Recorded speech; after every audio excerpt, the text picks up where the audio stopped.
బొట్టు పెట్టుకున్నారు. మీరు ఏ దేవుని పూజిస్తారు? వెంకన్న బాబునండి. వెంకన్న బాబు. క్రైస్తవ పాస్టర్ని అది చంపడం తప్ప లేకపోతే కరెక్టా? తప్పు కదా, తప్పటి. మనిషిని చంపడం కరెక్టా లేదా తప్ప?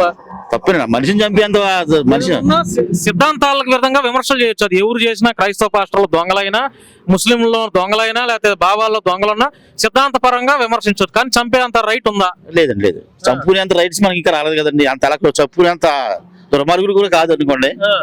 చంపడం కరెక్ట్ కదండి. ఆయన్ని ఫ్యామిలీ బాధపడతారు కదా వెనక. మళ్ళీ అవును, భార్య ఉంది, పిల్లలు ఉన్నారు, జనరేషన్ తల్లిదండ్రులు కూడా ఉంటారు కదండి. ఇప్పుడు అలా చంపుకుంటా పోతే ఈ క్రైస్తవులకి, ముస్లింలకి, హిందువులకి మధ్య ఉన్నటువంటి మంచి సంబంధాలు పోయినట్టే కదండి. అంతే కదండి. ఇప్పుడు ఒకటి తప్పు ఇంకోటి కాపాడినట్టే కదండి. ఇది 100 మందిని కాపాడినట్టే. తేల్చి చెప్పాలండి త్వరగా. డిపార్ట్మెంట్ తేల్చలేదు. నిజంగా ఆయన హిందువుల్ని విమర్శించి రామన్ తిట్టారు అంటున్నారు కదండి. తిడితే కూర్చోబెట్టి మాట్లాడాలి కదండి. పెద్దలు ఉన్నారు, మాట్లాడారు. అప్పుడే మీరు ఇలా మాట్లాడతామేంటి, అవి వ్యతిరేకంగా మాట్లాడతామేంటి, దాని గురించి కక్ష పెట్టుకుని చంపేయడం అనేది చాలా ఘోరాతి ఘోరం అండి.